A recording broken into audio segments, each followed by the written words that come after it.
Station पर train के आने से पहले बजने वाली इन घंटियों को गिनना मेरी पुरानी आदत थी, ना जाने क्यों। पर इन घंटियों को सुनकर इस भागदौड़ भरी जिंदगी में मुझे अपने जिंदा होने का प्रमाण मिलता था। आज भी इसी एहसास के बीच में आगरा से दिल्ली तक का यह सफर पूरा कर रहा था। खैर, ट्रेन स्टेशन पर आ चुकी थी और ट्रेन में जल्दी चढ़कर पूरी सीट पर अपना कब्जा जमाने की पुरानी प्रथा को लोग आज भी पूरा कर रहे थे। लगभग 2 मिनट में ही खचाखच भरा पूरा प्लेटफॉर्म ट्रेन में सवार हो चुका था। मैं भी अब रेलवे की उस पुरानी बेंच से उठा जो मुझे हर स्टेशन पर मिल जाती और अनायास ही मुझे अपनी ओर खींच लेती थी। जैसा कि मैंने सोचा ही था, मेरी बर्थ पर पहले से एक महाशय जागते हुए गहरी नींद में सो रहे थे। मैंने अपने हाथ से उन्हें हल्के से हिलाकर बिल्कुल वैसे ही उठाने की कोशिश की जैसे सुबह सुबह कोई माँ अपने बच्चे को उठाती है। हालांकि उन्होंने भी मेरा पूरा साथ देते हुए छोटे बच्चे की ही तरह नींद के आगोश में अपने पैरों को थोड़ा सा समेटकर बिना उन्हें परेशान किए चुपचाप वहां बैठ जाने का इशारा किया। खैर, भारतीय होने की परंपरा का निर्वहन सफलतापूर्वक हो चुका था, इसीलिए मैंने थोड़ी कड़क आवाज में कहा, भाई साहब यह मेरी सीट है। पहली आवाज में ही गहरी नींद से उठकर उन्होंने मुझे गुस्से से इस कदर देखा जैसे बस आज मेरी जिंदगी का आखिरी दिन हो, और अपना कंबल लेकर ऊपर की बर्थ पर चढ़ गए। ऐसा मेरे साथ अक्सर ही होता था, इसलिए मुस्कुराकर मैं अपनी बर्थ पर बैठ गया और हमेशा की तरह नॉवेल पढ़ने लग गया, जो मैंने अभी अभी स्टेशन के बुक स्टॉल से खरीदी थी। ट्रेन को स्टेशन छोड़े लगभग 20 मिनट हो चुके थे और अब तक मैं अपनी नावल के लगभग 8 पन्ने पढ़ चुका था। तभी मेरी नज़र सामने के कंपाउंड में बैठी एक लड़की पर पड़ी। हल्के पीले रंग का सूट पहने वह मुझे कुछ परेशान सी दिखी। उसके चेहरे को देखकर लग रहा था जैसे वह थोड़ी सी घबराहट में है। ऐसा लग रहा था जैसे वह बिना टिकट यात्रा कर रही हो। बार बार पीछे मुड़कर वह टीटी के ना आ जाने सोच रही थी। शायद सोच रही थी कि टीटी को थोड़े बहुत पैसे देकर कुछ निपटारा कर लेगी। सामान के नाम पर उसकी गोद में महज एक छोटा सा बैग था। फिर थोड़ी देर बाद वह खिड़की की ओर हाथ रखकर सो गई और मैं भी अपनी नॉवेल पढ़ने में व्यस्त हो गया। लगभग आधे घंटे बाद टीटी ने उसको उठाया और पूछा, कहाँ जाना है बेटी? अंकल, दिल्ली तक जाना है, उसने घबराहट और मासूमियत भरे लहजे में कहा।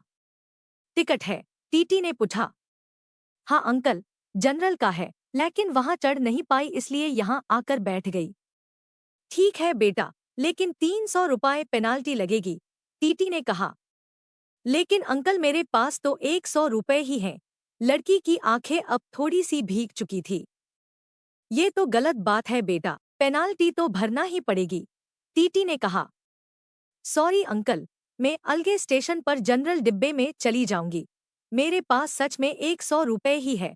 कुछ परेशानी आ गई इसलिए जल्दबाजी में घर से निकल आई और ज्यादा पैसे रखना भूल गई। बोलते बोलते वह रोने लगी। टीटी को उस पर दया आ गई और उसने 100 रुपये का चालान बनाकर उसे दिल्ली तक के सफर की अनुमति दे दी। टीटी के जाते ही उसने आंसू पोंछे और इधर-उधर देखा कि कहीं कोई उसे देखकर हंस तो नहीं रहा। फिर उसने अपने बैग से मोबाइल निकला और किसी को फोन किया कि जल्दबाजी में वह पैसे रखना भूल गई और अब उसके पास बिल्कुल पैसे नहीं हैं। कैसे भी करके दिल्ली स्टेशन पर उसे कुछ पैसे भिजवा दे, नहीं तो वह समय पर गांव नहीं पहुंच पाएगी। इतना सब कुछ सुनने और समझने के बाद मेरे मन में एक ही बात बार बार आ रही थी कि हो ना हो यह लड़की किसी ना किसी मुसीबत में जरूर है। ना जाने क्यों उसकी मासूमियत देखकर मैं उसकी ओर खींचा चला जा रहा था। मन कर रहा था कि उसके पास जाकर इंसानियत के नाते उसकी मदद करूं और कहूं कि तुम परेशान मत हो और रो मत। लेकिन एक अजनबी के लिए इस तरह से सोचना और उसके पास जाकर उससे बात करना भी अजीब था। उसके चेहरे से ऐसा लग रहा था जैसे उसने सुबह से कुछ खाया पिया भी ना हो और अब तो उसके पास पैसे भी नहीं थे। इतना सोचकर मेरे मन में फिर से विचारों का उथल-पुथल शुरू हो गया था।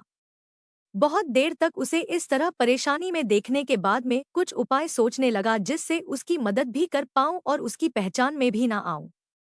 बहुत देर तक सोचने के बाद जिस नॉवेल को मैं पढ़ रहा था उसके आखिरी पन्ने पर मैंने लिखा, बहुत देर तक तुम्हें परेशानी में देख रहा हूँ। पैसे ना होने की बात जो तुमने फोन पर किसी को बताई वह भी मैंने सुनी। मैं जानता हूँ कि किसी अजनबी तो इस तरह पैसे भेजना अजीब है और शायद तुम्हारी नज़र में गलत भी होगा, लेकिन तुम्हें इस तरह परेशान देखकर मुझे बेचैनी हो रही है। इसलिए इस किताब के साथ 800 रुपये तुम्हें भेज रहा हूँ। तुम्हें कोई एहसान ना लगे इसलिए नीचे अपना एड्रेस भी लिख रहा हूँ। जब तुम्हें सही लगे तुम मुझे यह पैसे वापस भी भेज सकती हो, वैसे मैं नहीं चाहूंगा कि तुम मुझे यह पैसे वापस करो। एक अजनबी हमसफर। एक चाय वाले के हाथों मैंने वह किताब उस लड़की को देने को कहा और चाय वाले को उस लड़की को मेरे बारे में बताने को मना किया। किताब और उसमें रखे पैसे मिलते ही लड़की ने मुड़कर इधर उधर देखा, लेकिन तब तक मैं अपनी बर्थ पर कंबल ओढ़कर सो गया था। उसे ट्रेन के उस डिब्बे की भीड़ में कोई भी नहीं दिखा जो उसकी ओर देख रहा हो। थोड़ी देर बाद कंबल का एक कोना थोड़ा सा हटाकर मैंने उसकी ओर देखा। पैसे पाकर अब उसके चेहरे पर एक चमक आ चुकी थी और सुर्ख पड़े होठों पर एक मुस्कुराहट थी। उस दिन उसकी वह मुस्कुराहट देखकर ऐसा लगा जैसे कई सालों से मुझे बस इसी मुस्कुराहट का इंतजार था। उसके चेहरे की मुस्कुराहट ने मेरे दिल उसके हाथों में थमा दिया। थोड़ी थोड़ी देर में मैं चादर का कोना हटाकर उसकी ओर देखकर मैं सांसें ले रहा था। पता ही नहीं चला कब मेरी आंख लग गई। जब नींद से जगा तब तक दिल्ली स्टेशन आ चुका था। मैंने उस सीट की तरफ देखा तो वह लड़की जा चुकी थी, लेकिन सीट पर वही कागज पड़ा था जिस पर मैंने कुछ लिखा था। मैंने जल्दी से उतरकर वह कागज उठा लिया।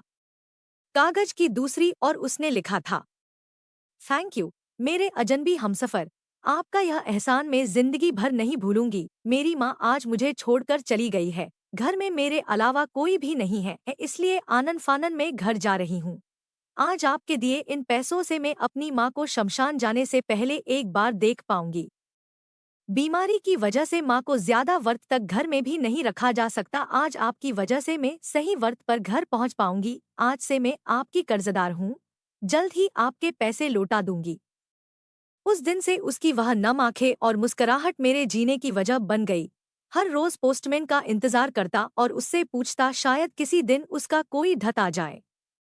आज 2 साल बाद एक ढत मिला। लिखा था, आपका कर्ज मैं अदा करना चाहती हूँ, लेकिन ढत के जरिए नहीं, आपसे मिलकर।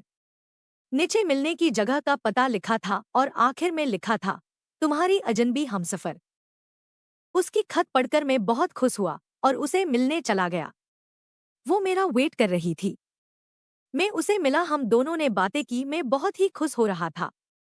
मैंने उसे शादी के लिए पूछा, उसने भी खुशी खुशी रजामंदी दी।